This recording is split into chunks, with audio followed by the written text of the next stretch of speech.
Hello and welcome to a tutorial on binary phase diagrams. In this tutorial we'll be going over the Plagioclase solution.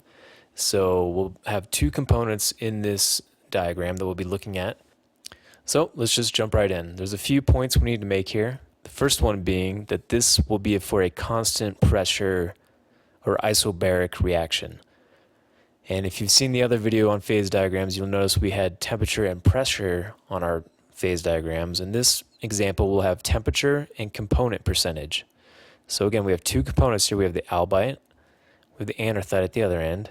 So at this end is 100% albite, and at the other end is 100% anorthite, okay? And this is a continuum, and you'll see at the bottom it says weight percentage of anorthite. So right here is 80% anorthite, which means we have 20% albite. Make sense? So over here we have 20% anorthite, which means we have 80% albite. So they're basically opposite of each other on this axis of the diagram, okay? So again, the first thing we need to look at is that this is a constant pressure system, and in this case, this will be at atmospheric pressure, okay? So we have temperature on this axis, and then we have the component percentage on this one, all right? And so I marked down albite being the sodium-rich component and then anorthite being the calcium-rich component. So Na over on the left and then Ca over on the right there. And the last point we need to illustrate is that this is a solid solution, which means both these components mix completely. And they also react with each other. So anorthite and albite react with one another. Okay, well, let's take a look at the graph here and see what we're looking at. All right, so up here we have a field that is just liquid, okay? So everything above this temperature and above this line here is in the liquid phase or a melt phase, right? So liquid up here. Down here at the bottom is the solid phase. So on this graph, everything below this line is in the solid phase or the rock phase, or the mineral phase, right? Now in the middle here, we have both liquid and solid coexisting. So we have plagioclase and the melt coexisting, all right? So it's just like the other diagrams we've looked at. And if you haven't looked at a phase diagram before, I'd recommend checking that out. It'll make a lot more sense. So then let's look at these lines here. So on the top here, we have what's called the liquidus, okay? The liquidus. And the liquidus is the line that separates the liquid from the solid and the liquid, okay?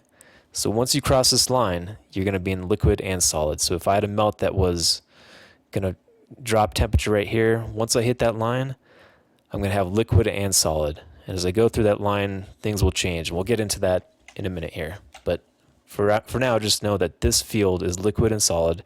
This line represents the point where we become liquid and solid. Okay, this bottom line here is called the solidus. And as you might guess, this is the line you cross when you go from liquid and solid just into solid, okay? Okay, so let's do a quick example, and it'll kind of illustrate my point here. So down here is our component percentage axis, okay? So this represents the composition of the minerals in that melt, okay? So let's say we had a melt and the bulk composition was about 60% anorthite. So right there, okay? So we have 60% anorthite in that melt and we have 40% albite in that melt, right? That's how this works again. So let me put a line there that'll kind of help illustrate this. Okay, so we start with the melt that's 60% anorthite. And it's all liquid now, right? Because it's in the melt. It's in the liquid form. But as we cool it, what's going to happen? We're going to go down this line. And remember, we're not going to change our composition. Our composition is going to stay constant. So we're going to be on this line the entire time. Our temperature is going to drop, right? But our composition will stay the same. So again, as we cool this melt, what are we going to stop at first? We're going to hit the liquidus first, right? That'll be our first marker there. So this is the interesting part of the binary phase diagram. We can tell the composition of the liquid and the solid as it cools down from a liquid into a solid and liquid and eventually into just a solid, okay? And we do that by drawing these horizontal lines on our graph. These are called tie lines, okay? And these will help you figure out the composition of the solid and the liquid as it cools down, all right? So let's do a little example here, a conceptual example to help illustrate why this even matters, okay? Let's pretend we have a magma chamber, and we'll draw a little fake magma chamber there. And let's continue with our example of it being 60% anorthite, Okay, so 60% anorthite is our bulk composition of the magma in our magma chamber.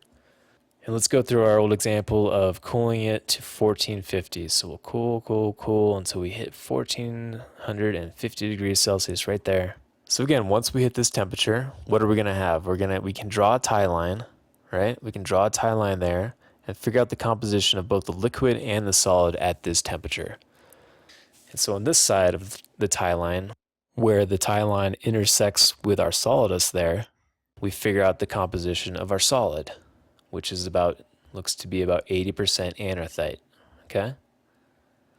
On the opposite side of the tie line, along our liquidus, we can figure out the composition of the liquid, or the melt, which is about 48% anorthite.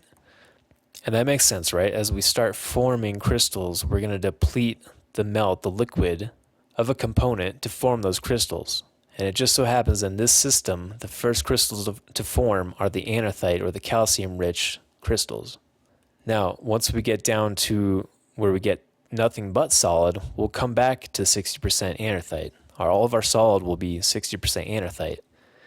And you may ask, how is it that we can form these crystals of one composition, and then, well, eventually these crystals will change back to a different composition at the end once we cool it all the way into nothing but the solid?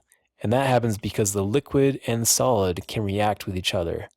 So we can form crystals of just 80% anorthite at first, and then as a liquid and the solid cool, they react with each other, and we can get back to being 60% anorthite. So this reaction can change the composition of the solids that we first form back into the composition of our bulk liquid melt, which we started with. Okay, so let's look at that in our magma chamber, and let's say we have little crystals of 80% anorthite forming there. So this goes back to the question of, why does this even matter? What happens if these 80% anorthite solids fall out of the magma chamber? What if we just lose them from the chamber and they can't react with the albite anymore? And let's say they all wind up at the bottom there, outside of our magma chamber. What is that going to do to our magma chamber? What is that going to do to our liquid? It's going to deplete it, right? We've just taken out all the solid in this magma chamber that was going to react and eventually get back to the 60% anorthite bulk composition, right? So that's why it matters. So if those crystals were to fall out of this mix, our bulk composition up here would change. Maybe it would be, 50% anorthite or 40%. Because these crystals fell out, we've removed some of this bulk composition from the mix, okay? So it's going to change our ending point down here. We're not going to be at 60% anorthite anymore once we cool down all the way. Maybe our journey will look something like this. We'll go across a little bit, and then we'll come down, and then boom, we'll hit maybe 50% anorthite when we finally form all of our crystals, all of our solid. And in fact, we can determine the amount of liquid and solid at any point on that cooling line. To do that, we would have to measure each side of the tie line and then compare each side to each other. I'm not going to do that in this example because I don't want to get too bogged down and too complicated.